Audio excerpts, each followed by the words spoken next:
9.1 Questions about Moolah. 1. Where was Moolah walking when he saw the man? Along the road, through the woods. 2. What was the man carrying? A dirty old sack. 3. What did the man do when Moolah took his sack? He sat down and cried. 4. Where did Moolah put the man's sack?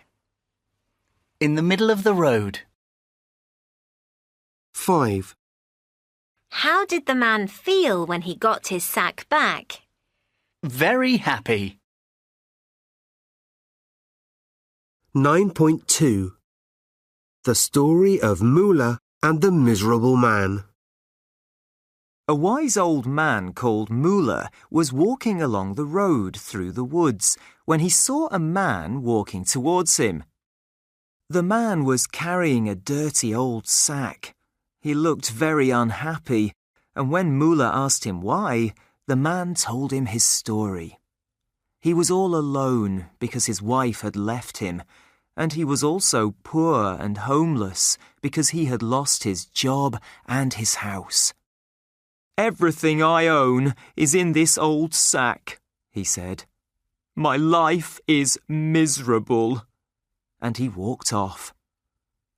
After the man had gone a few yards, Moolah ran past him, took his sack, and ran into the woods. The man was afraid to follow. He had heard it was easy to get lost in these woods. "Now my life is even more miserable," he said, and he sat down and cried. Meanwhile, further down the road, Moolah came out of the woods and put the man's sack in the middle of the road. Finally, when he had stopped crying, the man set off again, walking slowly and sadly. Suddenly, he saw his sack. "My sack!" he shouted. He picked it up. Everything was still inside it.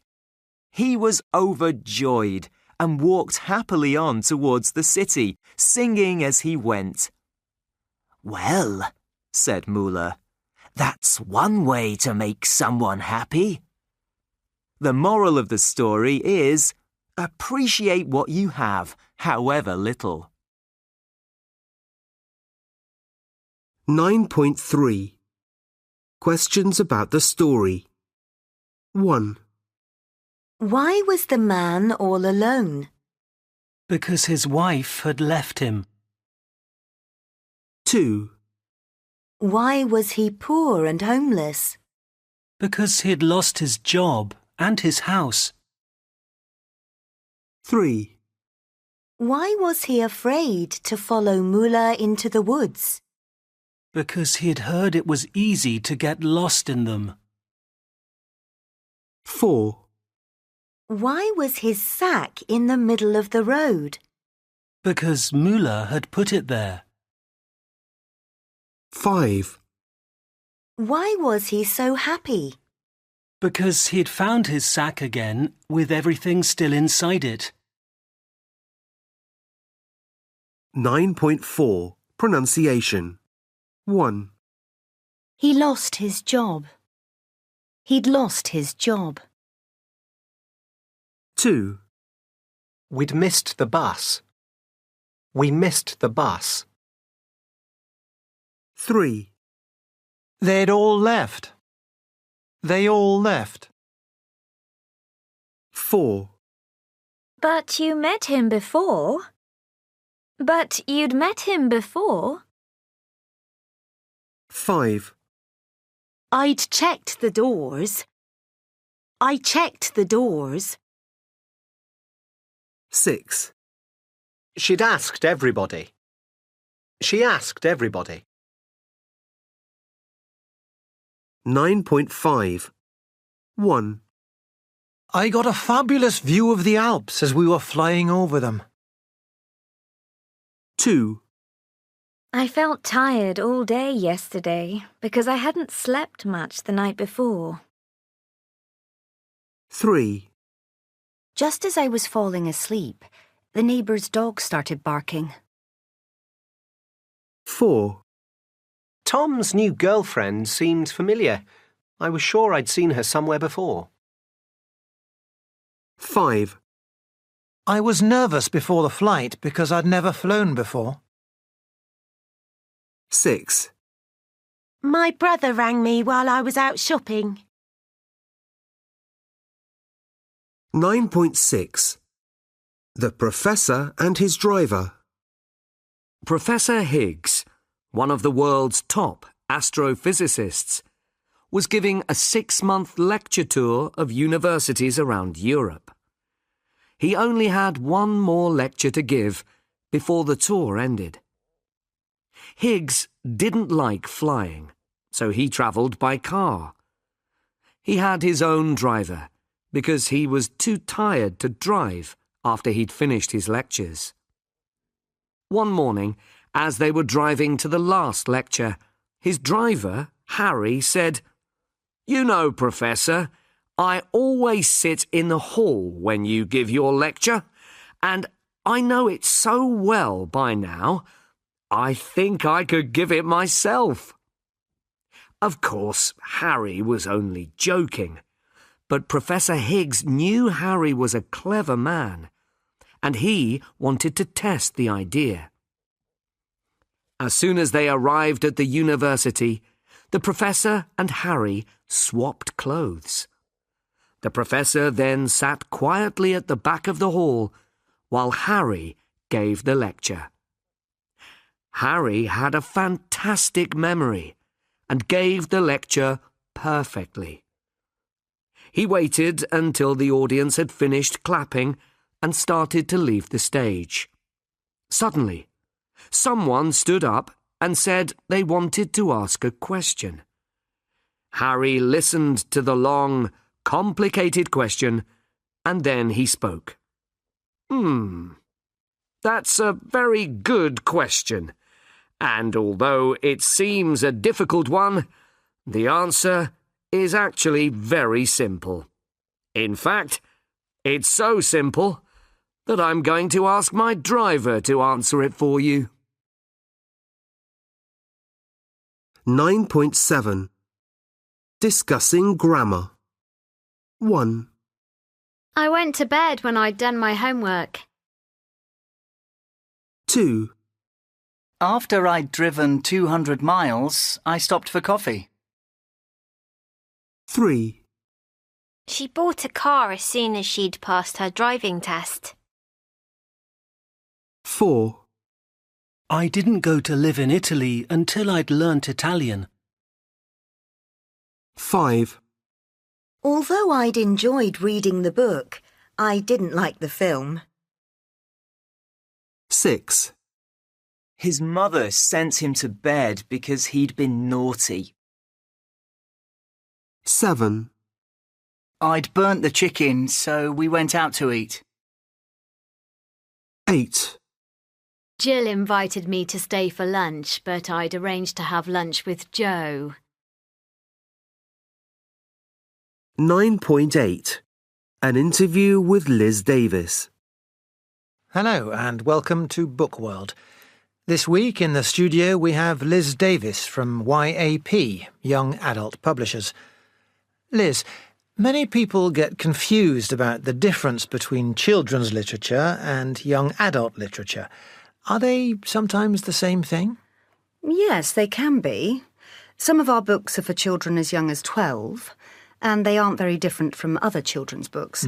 But many of the novels we publish are for 15 to 18-year-olds, and the stories and subjects in those are not what you usually find in children's literature. They're, well, more adult.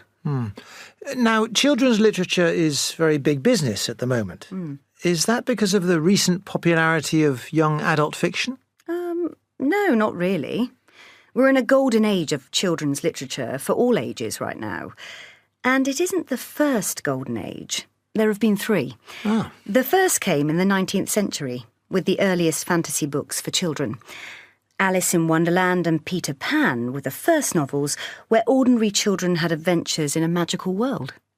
And until then, children's books had been quite serious and educational, hadn't they? Oh, yes. People thought children's stories should teach them morals. They were about children getting into dangerous situations in life because they'd behaved badly, and only the well-behaved children managed to escape. There's a lovely story called The Storyteller by a writer called Saki, which makes fun of this idea. And when was the second Golden Age? In the 1950s. There'd been the Second World War and the atomic bomb, and a lot of children's stories were now more serious, about saving the world from evil. Tolkien's Lord of the Rings is a good example, and C.S. Lewis's The Lion, the Witch and the Wardrobe. It's not just the children in the story that are in danger, it's everything. And isn't that true of a more recent example of young adult fiction, the Harry Potter series? Yes, although I'm not sure it's correct to call the Harry Potter books young adult fiction. They were the first children's books that people of all ages read, from the very young to the very old. It's only the later Harry Potters, when the children become teenagers, that are more like young adult literature. But they're still not typical examples, because they're all about the problems of using magic. Modern young adult novels are usually about the ordinary, everyday problems that teenagers experience. So the stories aren't set in fantasy worlds anymore? No, not so much. Some are. The Hunger Games books, for example. But most young adult literature is set in the very real world that teenagers live in. Too real for some parents. Yes, that's true. In the past, people often complained that young people's literature had never shown the reality of teenage life. Now, many parents aren't happy to find their children reading books that go into so much detail about relationships with the opposite sex and about alcohol and drugs. And how do you feel about that? Well, these problems are part of life for teenagers today, and I think it helps if they see people learning to get through them. What I don't like is when young adult novels end miserably. I know most teenagers like to be miserable sometimes, but I think they're looking for a happy ending, really. 9.10 The Storyteller, Part 2 The Aunt's Story.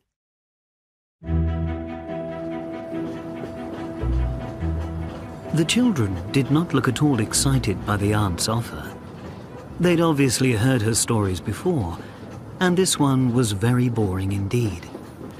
It was about a beautiful young girl who worked very hard and behaved perfectly. Everyone in the village loved her. One day she fell into a lake, and of course, everybody ran to save her immediately. So they saved her because she was so good? Asked the bigger girl. Exactly so, Said the aunt.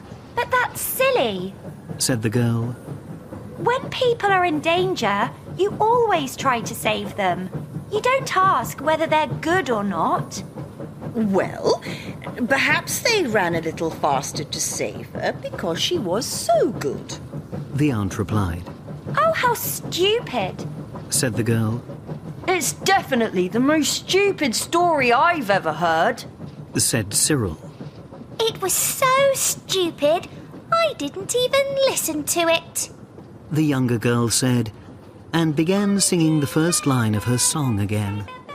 You're not a great success as a storyteller, Said the young man suddenly from the corner.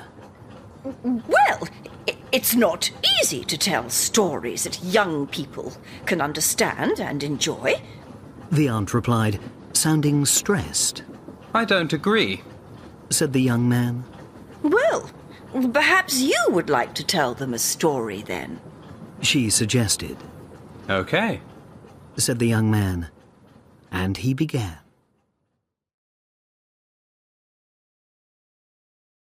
9.13 How did you feel? 1, I was scared because the lights had gone out. 2, I was jealous because my sister got the biggest bedroom. 3, I was nervous because I hadn't sung in public before. 4, I was upset because my best friend had forgotten my birthday. 5. I was disappointed because the restaurant wasn't very good. 6. I was proud because my photo won first prize. 9.14. Talking about feelings. 1. Sometimes I feel really homesick. I'm sure you do. What do you miss the most? 2. I've got too much work to do. You'll manage. You're just stressed right now.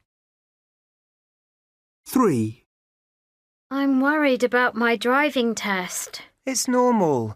I was nervous when I took mine. 4. We're going to have a baby. Oh, that's fabulous! I'm delighted for you both. 5. I get upset when people are so horrible. Well, remember that people can be really nice too.